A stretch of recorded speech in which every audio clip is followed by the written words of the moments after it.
Hi, my name is Pedro de Bruyckere, and just like you and everybody in this room, I'm a lot of things. I'm a teacher trainer.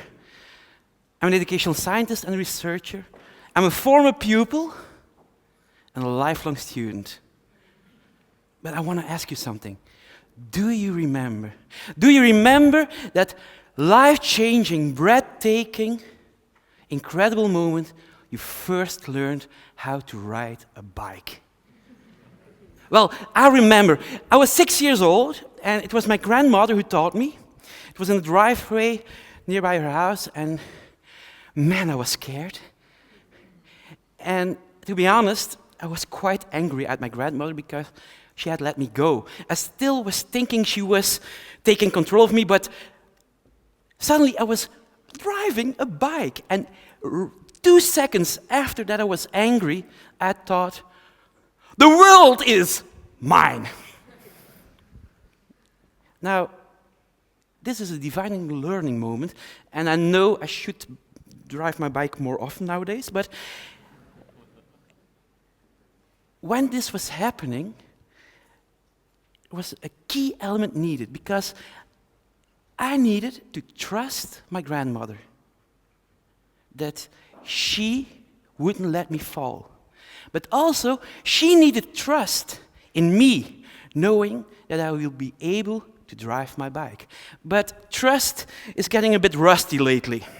Last week, there was a report published, last week even, the Global Teacher Status Index 2013. And maybe you've heard about it, but trust in education is in decline.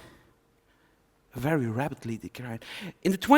From the 21 countries examined, 7 countries, if you ask them, do you trust education, the educational system? 7 said no. But there is something very peculiar, because if you talk about trust, they say, yeah, I don't trust the system, but my school is great. Man, am I lucky. Or maybe I'm smart enough to find the right school. The strange thing is, everybody says. Now, what I wonder is, what's happening? Now, most of the time, we trust our schools until they do something with our children we don't like.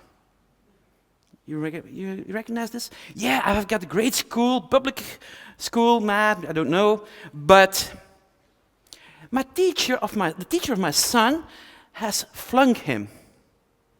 No, I don't know for sure if this is a great school. Okay, I want to talk about mechanisms of distrust. Because we know that trust is a key element for learning. But what have we been done lately? Well, for instance, in the country I come from, some professors argue that 1 of the 6 years in secondary education is being spent on testing. Now, don't get me wrong. Testing is not bad by definition. If it's a starting point to give feedback for the pupils. But if the reason is, I'm so scared that I'll be sued, or I'm so insecure, then you're overdoing it.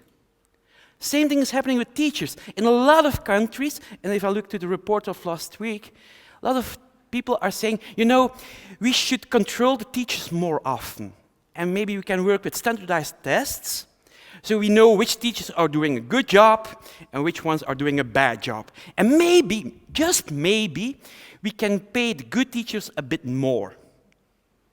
Well, actually, I'm very fond of myths in education. For instance, left brain, right brain myth, or learning styles myth. But merit pay in education, we don't call this a myth. We call this a zombie idea. That's an idea that has been proven wrong. Actually, first time was in the 19th century in England. It didn't work out.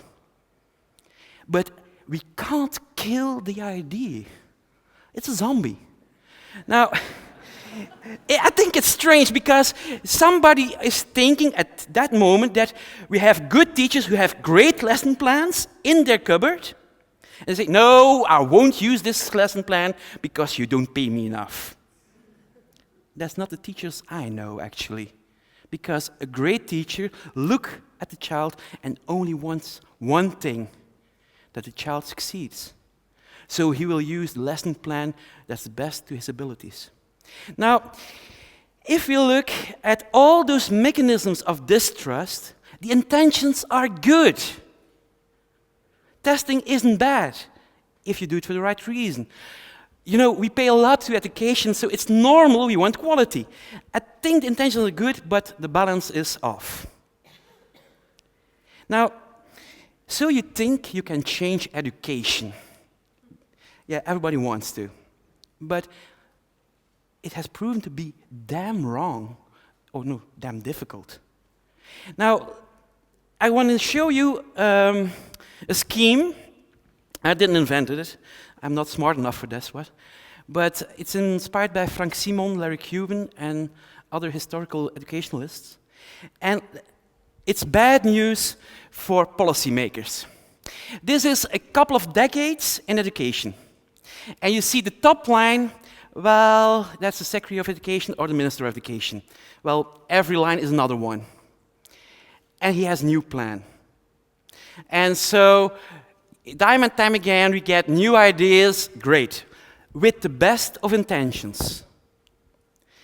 This is also the reason why the level of the principal is the toughest job in education in the world.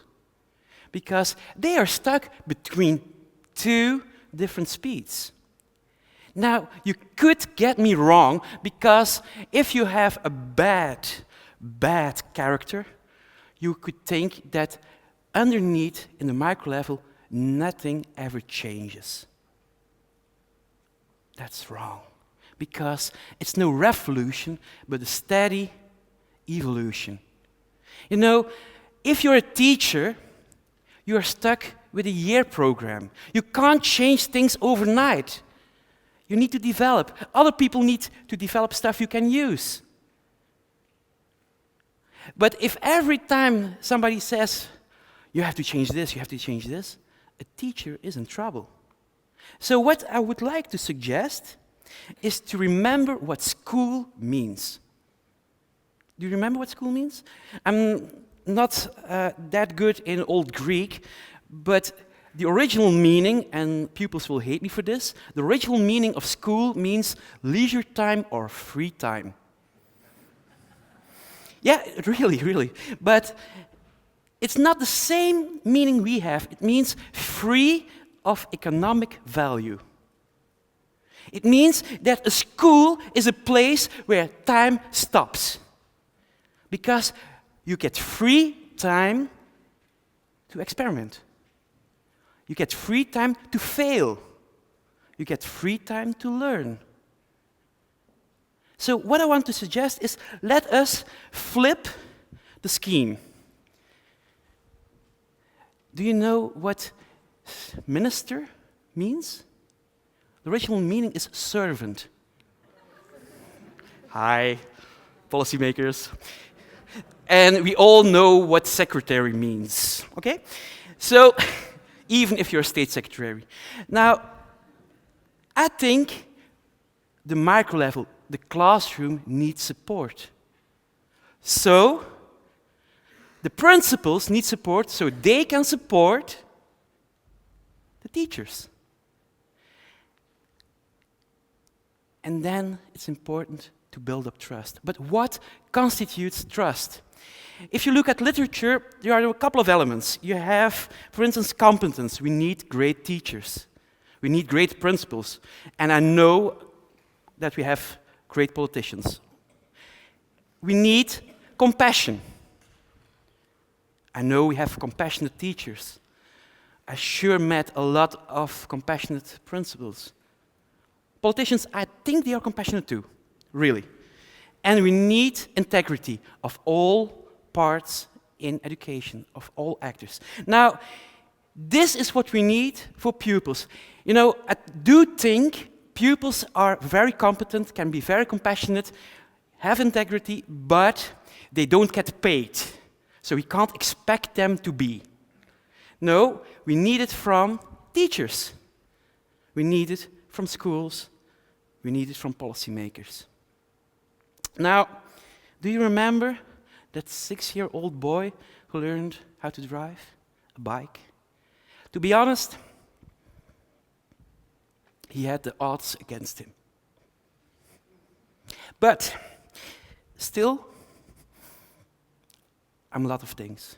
I'm a teacher, I'm a teacher trainer. I'm an educational scientist and a researcher. I'm a former pupil and a lifelong student. And this is because my grandmother, my mother, but also because I love a lot of great teachers. And this, ladies and gentlemen, this is why I plead, this is my plea for a motion of trust. Thank you.